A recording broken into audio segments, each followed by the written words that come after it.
Satu alat kecil di dasar laut mengubah cara kita memandang peradaban kuno. Terbuat dari perunggu, bertatahkan prasasti. Dan sampai hari ini, tidak ada yang tahu persis siapa yang membuatnya. Tapi yang paling bikin gelisah, bukan teknologinya yang canggih untuk zamannya.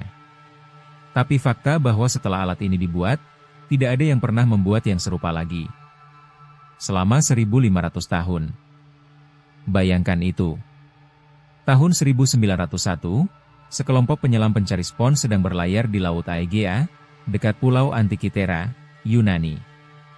Di antara samudra, mereka seperti biasa, menyelam ke dasar laut untuk mencari spons laut yang berharga. Tapi di kedalaman sekitar 40 meter, salah satu dari mereka menemukan sesuatu yang bukan spons. Ada tangan manusia di bawah sana. Sebuah lengan patung perunggu yang terkubur di dasar laut. Mereka tidak menemukan satu patung.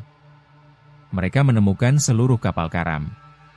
Dan kapal itu penuh dengan harta, koin emas, perhiasan, patung marmer dan perunggu, ampora, guci-guci besar untuk menyimpan anggur. Kapal dagang Romawi yang karam sekitar tahun 70-60 sebelum Masehi, terbaring di dasar laut selama 2000 tahun. Tapi di antara semua kemewahan itu, ada satu gumpalan karang dan perunggu yang teroksidasi yang hampir dilewatkan begitu saja. Gumpalan itu retak. Dan dari dalam retakannya, seseorang melihat sesuatu aneh. Roda gigi. Cakram perunggu dengan gigi-gigi segitiga yang terukir presisi, di dalam kerak batu kapur.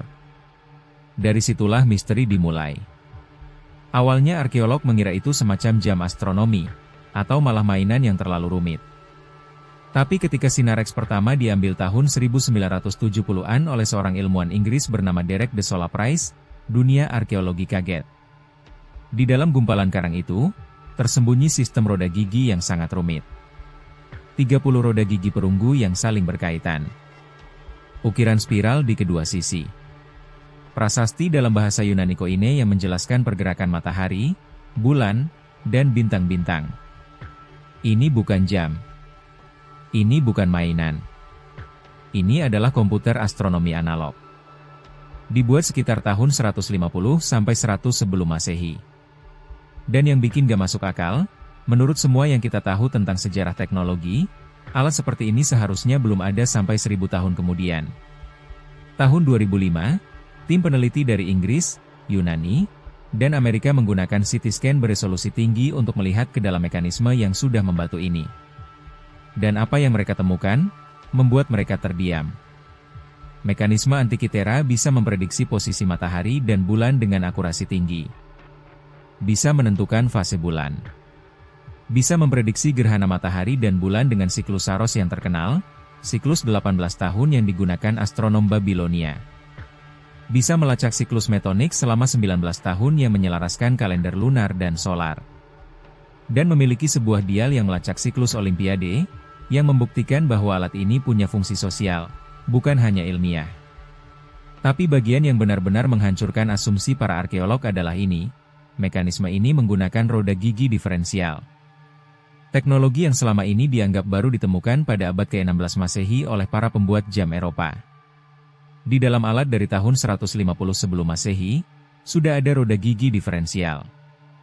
Dan bagian depannya, yang sekarang sudah hilang sebagian, dipercaya bisa menunjukkan pergerakan kelima planet yang dikenal pada zaman itu, Merkurius, Venus, Mars, Jupiter, dan Saturnus. Gerakan mereka di langit malam. Dengan presisi. Coba pikirkan itu. 2000 tahun yang lalu, seseorang merancang dan membuat alat dari logam yang bisa menunjukkan di mana Mars akan muncul di langit pada malam tertentu. Dengan puluhan roda gigi di dalam kotak kayu seukuran buku koki. Baru tahun 2021, penelitian lebih lanjut mengungkap bahwa mekanisme ini bahkan lebih canggih dari perkiraan sebelumnya.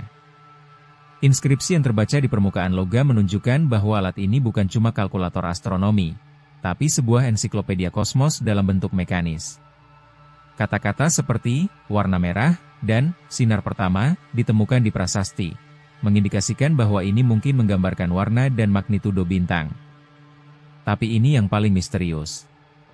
Setelah penemuan ini, pertanyaan besarnya bukanlah bagaimana cara kerjanya. Pertanyaan besarnya, kenapa teknologi ini hilang? Kita tahu teknologi ini ada. Satu-satunya yang ditemukan, tapi level kerumitannya menunjukkan bahwa ini bukan prototipe. Ini adalah produk jadi. Artinya pasti ada pendahulunya. Dan mungkin ada yang lain yang serupa. Tapi tidak satupun yang ditemukan. Tidak dalam catatan sejarah. Tidak di dasar laut. Selama zaman kegelapan Eropa, saat peradaban Barat runtuh dan pengetahuan lenyap, teknologi roda gigi diferensial ini ikut menguap. Tidak ada yang membuatnya lagi sampai para pembuat jam di katedral-katedral Eropa abad ke-14 mulai bereksperimen. 1500 tahun kemudian. Bayangkan kita kehilangan sesuatu selama 1,5 milenium. Bayangkan ada smartphone di tangan kita sekarang. Lalu tiba-tiba seluruh peradaban runtuh. Dan baru tahun 3500 Masehi seseorang menemukan smartphone itu lagi, dan berkata, wah, mereka punya teknologi canggih. Tapi selama 1500 tahun diantaranya, tidak ada smartphone. Tidak ada yang tahu cara membuatnya. Tidak ada catatan. Hening. Siapa yang membuat mekanisme Antikythera? Hipparchus? Astronom terbesar Yunani kuno yang hidup di Rhodes, tidak jauh dari tempat kapal itu karam. Dialah yang menemukan presesi equinox, dan tabel astronominya sangat cocok dengan perhitungan di mekanisme ini. Archimedes dikenal pernah membuat planetarium mekanis, dan hidup 1 abad sebelumnya. Cicero menulis tentang alat Archimedes yang bisa menunjukkan pergerakan langit.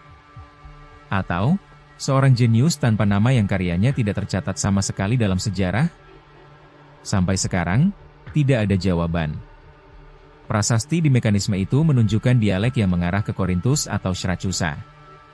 Tapi tidak ada nama pembuatnya yang terbaca. Tidak ada tanda tangan. Seperti sengaja dihapus oleh waktu. Dan ini yang membuat merinding. Di sebuah makam di Yunani, ditemukan lukisan dinding dari abad ketiga sebelum Masehi. Di dalamnya, ada gambar sebuah alat bundar dengan apa yang terlihat seperti jarum penunjuk. Bukan bukti langsung, tapi petunjuk bahwa orang Yunani kuno mungkin terbiasa dengan instrumen semacam ini. Mungkin mekanisme Antikythera bukanlah satu-satunya. Mungkin di dasar laut lain, atau di dalam makam yang belum digali, ada saudara-saudaranya yang masih menunggu.